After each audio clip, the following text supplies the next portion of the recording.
PVR। What a fantastic strategic. आप city mall से निकलेंगे तो आप देखेंगे वो पीवीआर का आउटलेट है ना। जो PVR लिखा है, टिश्यू देना सैनिटाइजर। PV सिनेमा को हटा के PVRRR कर किया है, तो वही आज PVRRR। वही उन्होंने Yeah. तो ये सब नहीं आ रहे मुंबई में ये सब आएंगे आई थिंक। हाँ, धीरे धीरे near to the release. Have you eaten anything since you come? थोड़ा नीचे नीचे करो।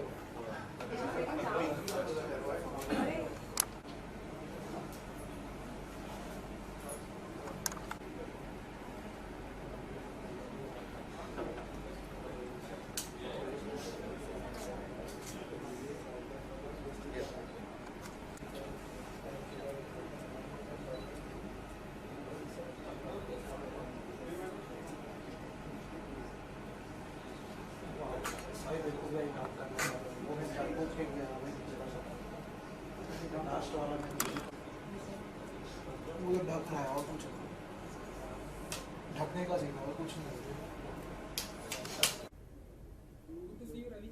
लाइकवाइज सर, मैं हटा ही देता हूँ उसको। वॉटेक्स है ये अपने आप में एक बार जो चालू हो जाता है उसके बाद ऐसा एक सर्कल की तरह उसी में फंस जाता है आदमी। सबसे पहले तो मत्स्य कांड ट्रेलर मैंने देखा, काफी जी, awesome है, thank you। सस्पेंस वाला है, काफी डिफरेंट शेड्स हैं आपके, डिफरेंट किरदार हैं। थोड़ा सा बताइए कि ये डिफरेंट किरदार में तकरीबन 10-11 किरदार हैं आपके? जी 11। तो कैसा रहा ये डिफरेंट किरदार में अपने आप को प्रेजेंट करना? कैसा एक्सपीरियंस पहले तो ये बताइए। किसी भी एक्टर के लिए ये बहुत ही एक बहुत ही किस्मत वाली बात है कि इस तरीके का किरदार someone is to come across a character like this first of all, कि जिसमें इतने शेड्स, इतने लेयर्स, इतने सारे अपीयरेंसेस, इतने डायलेक्ट्स, इतनी एक वेरिड परफॉर्मेंस करने का जो है मौका मिलता है। और एक कौन थ्रिलर है जो आप जानते हैं ऑलरेडी, जो आपने ट्रेलर में भी देख लिया। So I think the entire journey has been extremely exciting. All the various looks, the 11 characters or the 11 looks and the prosthetics and all of that is just one part of it. But the other things that have really excited me in the about the show is of course the telling of the show. हम लोग सब लोग जो है we are 90s kids, है ना? हम लोग सब लोग 90 के दशक में बड़े हुए हैं, तो 90 के दशक की पिक्चरें आज भी हमारे लिए वही सिनेमा है। तो उस तरीके के वन लाइनर्स और उस तरीके के वर्ल्ड्स और larger than life and it's a con thriller that जो आपको कहीं ना कहीं वो एक उस वक्त की याद दिलाएगा जिस चीज को हम सिनेमा मानते हैं आज तक मानते हैं। Manmohan Desai type films, you know, so it's got that vibe. I personally love that kind of cinema, so मेरे लिए I am very lucky to come by this. या आपका फेवरेट वाला कौन सा है? क्योंकि यहाँ पर काफी डिफरेंट है। एक आपके ठीक पीछे है, वो काफी ओल्ड मैन बने आप। जी। आपके लेफ्ट साइड में है ये काफी ऐसे नॉर्थ वाला। जी। आपका फेवरेट कौन सा है? लुक की मैं अगर बात फेवरेट लुक जो मेरा है वो it would be this one. So ये अभी भी I think I have images from this look that I know I remember the first day जब मैंने ये लुक ट्राई किया था, तो the entire unit got very excited। तो जब हमने प्रोस्थेटिक का जो टेस्ट किया था पहले दिन, तो हमने यही वाला लुक ट्राई किया था, और जब ये एंड रिजल्ट हम लोगों ने सबने देखा तो कलेक्टिवली हम लोग बहुत एक्साइटेड हुए and we knew that we are definitely going down this route. We are definitely doing prosthetics in the show and we are definitely doing a lot of them. तो उसके बाद के चैलेंजेस बेशक उसके बाद के मतलब वो प्रोस्थेटिक के दौरान जो है बैठे रहना और जो पेशेंस चाहिए वो एक अलग चीज़ है। वो जितना पेशेंस आर्टिस्ट को चाहिए उतना ही मेकअप आर्टिस्ट को भी चाहिए प्रोस्थेटिक करने के लिए। और उसके असल जो पेशेंस का टेस्ट है वो उसके बाद शुरू होता है। जो प्रोस्थेटिक जब 4-5 घंटे प्रोस्थेटिक के बीत जाते हैं और आपका मेकअप आपके चेहरे पर आ जाता है, तो जो असल चैलेंज है वो शूटिंग के दौरान शुरू होता है। आप दिन भर आप धूप में रहें, चाहे आप कहीं भी शूट कर रहे हो, जो पसीना आता है वो आपके नकली चेहरे पे तो नहीं, आपके असली चेहरे पे आता है और आप उसको हाथ भी नहीं लगा सकते हैं, यू नो। सो तो it is a new world altogether. I am lucky that I was able to explore it. Sorry, I am going to excuse myself. AC 2 minute बंद हो सकता है क्या? बहुत ज्यादा ही ठंडा है। तकरीबन 4 से 5 घंटे लगे होंगे आपको? हाँ जी लुक में आने के लिए इस पूरे प्रॉपर मेकअप जी। और ये ऐसा भी नहीं है कि एक ही दिन में शूट खत्म हो जाया करता था। अगर एक लुक है तो may be over span of 6 or 7 days उसका शूट चलता था, विच मेंट that you have to go through that process of doing the makeup, which is around 4.5-5 hours almost every day. But more important than that is the आप and result अगर अच्छा होता है तो सब कुछ वर्थ होता है, कितना भी एफर्ट आप कर सकते हैं, यू नो. और specially for an artist, specially for a creative team और क्रिएटिव पर्सन और you know people who are trying to make a good product, उनके लिए तो एंड रिजल्ट इज एवरीथिंग. वो अगर सही मिल रहा है तो उसके लिए तो कितना भी एफर्ट डाल दो आप कम है, या कितना भी वक्त मुझे कोई बोलता है कि 50 घंटे भी बैठ जाओ मेकअप में एक ही पोजीशन के अंदर और हम ऐसा कुछ कर देंगे जो आज तक कभी देखा नहीं गया, मैं हंसी खुशी में बैठ जाता 50 घंटे के लिए. तो मत्स्य कांड अगर मैं जानना चाहूँ कि क्या क्या कौन से कांड हमें यहाँ पर देखने को वो भी अगर मैंने आज बता दी तो 18 नवंबर को जब शो स्ट्रीम होना शुरू होगा तो क्या देखेंगे. बिल्कुल. तो आपकी तरफ से, क्योंकि मैंने देखा एक कॉप को आपने काफी परेशान किया, जी, रवि भैया को. डिफरेंट रवि जी को डिफरेंट अंदाज में आपने उन्हें घुमाया यहाँ से वहाँ. थोड़ा सा बताइए कि कैसा रहा एक्सपीरियंस रवि किशन जी के साथ में, पीयूष मिश्रा जी के साथ. ये this is the most exciting thing for me when it comes to being a part of the show is the people that I'm working with. So Ravi भैया एक बड़े भाई की तरह बन गए इसमें. हम लोग बहुत चर्चा किया करते हैं, दुनिया भर की बातों के ऊपर चर्चा किया करते हैं. उनका सेंस ऑफ ह्यूमर बहुत अच्छा है, तो एक बार जब वो बात करना शुरू होते हैं आप पेट पकड़ पकड़ के हंसते रहेंगे. इतने चार्मिंग आदमी हैं और इतने खुशमिजाज आदमी है जिसका कोई हद हिसाब नहीं. रही बात पीयूष मिश्रा जी की, तो वो मेरे गुरु बने हैं शो के अंदर. और असल ज़िंदगी में भी मतलब आप पीयूष जी के साथ अगर बैठो तो ऐसा हो नहीं सकता है कि आप उनसे कुछ सीख के, उनसे कुछ ले करके आप अपनी लाइफ को और इजाफा करके आप ना उठें, ऐसा नहीं हो सकता. He is a beautiful person. And मैंने पहले भी ये बात कही कि एक ही सांस में अगर मेरा पीयूष जी का और रवि भैया का नाम लिया जा रहा है, मेरे लिए इससे बड़ी जीत और नहीं हो सकती. I am lucky that I been able to collaborate with my seniors whom I respect and you know regard so much. And I like it कि एक अध्याय के बाद आप दूसरा अध्याय भी देखें और तीसरा भी देखें और चौथा भी देखें, पांचवा भी देखें.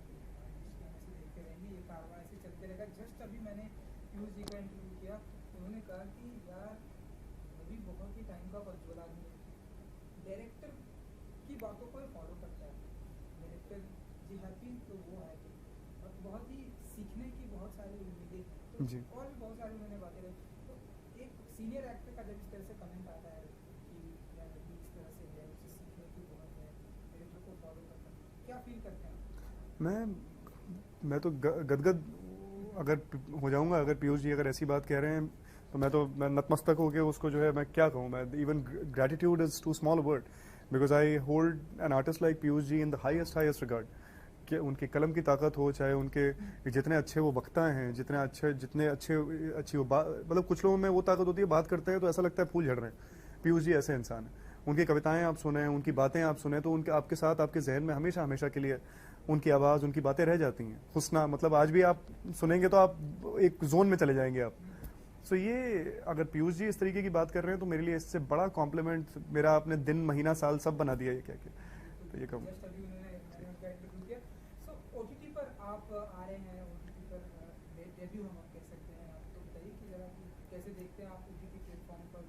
लॉकडाउन में जब सारे थिएटर्स बंद थे तो ओटीटी प्लेटफॉर्म काफ़ी ने इंडस्ट्री को संभाले रखा था, इंडियन एंटरटेनमेंट इंडस्ट्री को.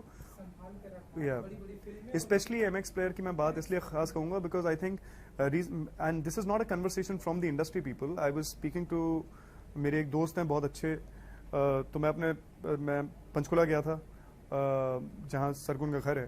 तो उनके एक बहुत अच्छे दोस्त हैं जो मुझे बता रहे थे कि MX player has reached the fastest 1 billion downloads, something like that, है ना, something that effect. But what an amazing feat to accomplish, what an amazing thing to accomplish. It's brilliant. तो OTT एक ऐसा बहुत लेवल्स पे बहुत बड़े break throughs लेकर के आया है. वो जो OTT रेवोल्यूशन है हमारी इंडस्ट्री का, इंडियन एंटरटेनमेंट इंडस्ट्री का, और मेरी उम्मीद है कि ये आगे भी ये होता रहेगा और इसमें इजाफा होता रहेगा. महाराष्ट्र में भी थिएटर्स खुल गए हैं एंड 18 नवंबर को स्ट्रीमिंग है. कुछ कहना चाहेंगे आप अपने फैंस को? मैं बस यही कहना चाहूँगा कि आपने अब तक हर पड़ाव पे ज़िंदगी में मेरा बहुत साथ दिया है, हमेशा साथ दिया है, और कहाँ से कहाँ ले आकर के आपने मुझे और सरगुन को खड़ा कर दिया. तो उसके लिए I am very very grateful. ये एक नया पड़ाव है, एक नया मोमेंटम है. This is in every respect it is my OTT debut. तो मैं उम्मीद यही करूँगा कि आप जो है ये शो देखें, इसको खूब प्यार दें और इसको सबसे बड़ा मेगा हिट बना दें मत्स्यकांड को। चलिए Ravi ji, thank you so much हमसे बात करने के लिए। Thank you. Abdullah. Thank you very much. Sir, say something, sir. Hello, hello, hello, hello, mic check. हाँ भाई, हाँ मैं बोल रहा हूँ, हेलो हेलो बोल रहा हूँ, मैं बोल रहा हूँ, सुनो, ठीक है, चलिए सर। क्यों? Alright, good to see you, sir. बहुत ही अच्छा लगा लॉकडाउन के बाद देखने तो सब कुछ स्टार्ट हो चुका है, ये भी बहुत अच्छा लग रहा है। हाँ अच्छी बात है। मत्स्यकांड भी आ रहा है सर। हाँ, हाँ। 18 नवंबर को आप, मैंने ट्रेलर देखा, काफी डिफरेंट ट्रेलर है, थ्रिलर है, अच्छा, action भी है, अच्छा, suspense भी है। हाँ हाँ। आप भी बड़े डिफरेंट अंदाज में दिख रहे हैं। बहुत सारी बातें करूंगा सर, बस इतना बताइए कैसा रहा ये मत्स्यकांड का एक्सपीरियंस? बढ़िया रहा यार, बहुत बढ़िया रहा, बड़ा थ्रिलिंग रहा, बड़ा मज़ेदार रहा। रवि दुबे जैसा एक्टर मिला, अजय जैसे डायरेक्टर मिला, बड़ा मज़ेदार रहा। पूरी शूटिंग बड़ी थ्रिलिंग रही, बड़ी मज़ेदार रही, बड़ी मज़ेदार रही। आपके किरदार के बारे में सर अगर आप बता सकें, क्योंकि आप एक डिफरेंट अंदाज में आ रहे हैं, एक डिफरेंट डायलॉग डिलीवरी है जो जितना मैंने अभी तक ट्रेलर में देखा। हाँ, मैं एक जेल इनमेट की भूमिका कर रहा हूँ, जो उसे पंडित जी कहते हैं। तो बहुत ही पढ़ा लिखा बंदा है, बहुत ही वेल इन्फॉर्म बंदा है, नॉलेजेबल बंदा है, और वेदांत की, वेद पुराण की, महाभारत की, रामायण की, इनकी बड़ी जानकारी रखता है वो। और जेल में बहुत इन्फ्लुएंशियल बंदा है, जेल में बहुत इन्फ्लुएंशियल बंदा है। हर बंदा उसकी इज्जत करता है, हर बंदा कदर करता है उसकी। जब बोलता है तो सब लोग सुनते हैं। तो उससे जो है आपके, जब ये जेल में आता है मत्स्य, तो मत्स्य से मिलता है, तो मत्स्य का एक गुरु बनता है। और मत्स्य को ये ज़िंदगी के बारे में हर चीज़ बतलाता है कि कैसे वो बदला लेने के लिए उत्सुक है अपने किसी बंदे से, किन्हीं बंदों से। तो बदला कैसे लिया जाए इसे बतलाता है कि मतलब हमेशा जो है मारधाड़, खून खच्चर से बदला नहीं लिया जाता। आप अपने दुश्मन को इतना बेबस कर दो कि वो परास्त हो जाए और तड़पे वो आपके तड़पे, मारने की ज़रूरत नहीं उसे। तो वो उसे बतलाता है, मतलब कैसे कॉनमैनशिप सिखाता है उसे, कॉनमैनशिप सिखाता है उसे कि कैसे जो है आपके मतलब छल कपट से कैसे बदला लिया जाता है। खाली बल का प्रयोग नहीं करना चाहिए, छल कपट के साथ कैसे बदला लिया जाता है। तो ऐसे ही करता है। तो ये है मेरा कैरेक्टर। तो ये क्वालिटी जो है, जो आपने किरदार में बताया, ये क्वालिटी लोगों के अंदर बहुत ही कम देखने को मिलती है। क्या चीज़? आजकल जो है लोग डायरेक्टली इसे मार दो, इसे जेल में डाल दो, इसे बंद कर दो, लेकिन अपनी जुबान से किसी को मारना, लाचार करना, जैसा कि जो आपका किरदार है, हाँ हाँ। ये क्वालिटी लोगों के अंदर बहुत ही कम देखी जाती है। इसके लिए कुछ कहेंगे कि क्या कुछ करना चाहिए, आपसे क्या कुछ टिप्स मिलेगी? नहीं, ये इसमें दिमाग की इस्तेमाल करना पड़ता है ना। इसमें बहुत ही तीखे दिमाग का इस्तेमाल करना पड़ता है, बहुत ही तीखे दिमाग का इस्तेमाल करना पड़ता है। इसलिए जो है आपके मारना पीटना तो जो बहुत आम सी बात होती है, कॉमन होता है। स्टेट पहला मकसद आपका वही होता है, पहला काम वही करते हैं आदमी के, आदमी मार देता है। लेकिन जो है दिमाग का इस्तेमाल करके सामने वाले को परास्त करना, ये बहुत बड़ी बात होती है। तो कुछ लोग करते हैं, बड़ा मज़ेदार तरीके से करते हैं। ये है इसमें। रवि किशन जी भी हैं सर, मेरा उससे इंटरेक्शन नहीं है इसमें। रवि दुबे जी हैं। रवि दुबे से इंटरेक्शन है मेरा, रवि किशन से मेरा इंटरेक्शन नहीं है इसमें। रवि किशन से मेरा बिल्कुल इंटरेक्शन नहीं है। मैं जेल में रहता हूँ, जेल में खाली रवि दुबे आता है। रवि दुबे से मेरा इंटरेक्शन है, और बहुत बढ़िया एक्टर है, बहुत बढ़िया इंसान है, बहुत बढ़िया मतलब बड़ों की इज्जत करता है, आदर करता है, सीखने के लिए बेताब है, सीखने की ललक है उसमें। और कम्प्लीटली डायरेक्टर्स एक्टर है, जैसा डायरेक्टर बोलता है वैसे करता है, कभी किसी काम में ज़बरदस्ती इंटरवेंशन नहीं करता। तो ये उसमें खास बात है। डायरेक्टर हैं अजय जी, आप उनके साथ में काम, तो अगर आप बता सके कि आप भी अपना कुछ इनपुट आउटपुट डालते हैं कि? मैं कभी नहीं डालता, मैं सामने वाले के काम में कभी हस्तक्षेप नहीं करता। सिनेमा में काम करते हुए मैं सामने वाले के काम में कभी भी हस्तक्षेप नहीं करता। जैसा वो बोलते हैं वैसा मैं कर देता हूँ, बिल्कुल इंच मैं जो है आपके मतलब डायरेक्टर को फॉलो करने वाला एक्टर हूँ, इंच डायरेक्टर को फॉलो करने वाला एक्टर हूँ। तो मैं कभी भी हस्तक्षेप नहीं करता। मेरे आउटपुट भी नहीं होते, बल्कि आउटपुट भी नहीं होते मेरे। जो भी आउटपुट होते हैं वो मैं सिनेमा शुरू होने के पहले डिस्कस कर लेता हूँ। एक बार शुरू हो जाए शूटिंग, उसके बाद में फिर मैं बहुत ही ईमानदार किस्म का और ओबीडियंट एक्टर हूँ। ये सर आपके मैं देख रहा हूँ आसपास चेस, ये भी एक चेस? दिमाग का खेल है। हाँ, दिमाग का इसका भी कुछ पार्ट है इस? हाँ, वो दिमाग का खेल होता है ना, पूरा का पूरा। ये द्योतक इस बात का सिंबल है, इस बात का कि सारा का सारा खेल दिमाग से होता है।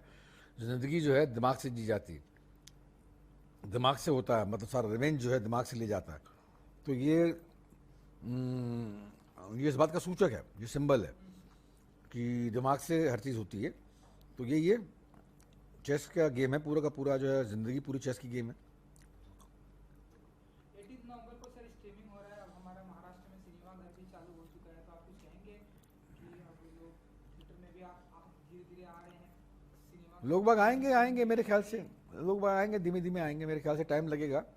कोविड प्रोटोकॉल की थोड़ा डर है, कोविड का अभी भी थोड़ा डर है, लेकिन आएंगे लोग बाग आएंगे। सिनेमा जाएगा नहीं, नीचे नहीं जाएगा। सिनेमा की ऑडियंस है, सिनेमा की ऑडियंस रहेगी, तो लोग बाग आएंगे, धीमे धीमे आना शुरू करेंगे उसमें। तो थोड़ा इंतजार करना पड़ेगा आपको, थोड़ा इंतजार करना पड़ेगा, उसके बाद लोग बाग आएंगे उसमें। सिनेमा मरेगा नहीं। सर क्या हम आपको भी, जैसे कि यहाँ पे पोस्टर में तो मैं रवि दुबे जी को डिफरेंट अंदाज में देख रहा हूँ, आपको भी हम यहाँ पर एक डिफरेंट अंदाज में क्या हम देखेंगे जो कि लोगों को अपने दिमाग से खेलते हुए? क्या मतलब, इसका सवाल का क्या मतलब हुआ? आपको भी हम डिफरेंट अंदाज में देखेंगे, डिफरेंट लुक में देखेंगे? किसमें? इसमें इसी मत्स्यकांड में? नहीं, मत्स्यकांड में तो रवि का मतलब आपके मेजर रोल है, तो रवि को इसीलिए जो है आपके उसको ऐसा किया गया है। मत्स्यकांड में मैं मेरा काम अलग रूप है ही नहीं, मैं तो एक ही जेल इनमेट है, मतलब जेल का कैदी है, तो जेल की यूनिफॉर्म में इसकी सारा कॉस्ट्यूम है जेल की यूनिफॉर्म है, तो एक यूनिफॉर्म में रहता है बस। चलिए सर, 18 नवंबर को स्ट्रीमिंग हो रही है, इस बार MX प्लेयर पर आ रही है, तो अगर आप कुछ बता सकें कि 18 नवंबर को स्ट्रीमिंग हो रही है, 18 नवंबर को MS प्ले पे आ रही है, फ्री है, फ्री प्रिस्क्रिप्शन है, ये खास बात ये है। तो 18 नवंबर को देखेगा इसको, बड़ा मज़ेदार, बहुत ही मज़ेदार, इन्फ्लुएंशियल, बड़ा रोचक किस्म का जो है मामला है, ज़रूर देखिएगा इसको। Thank you.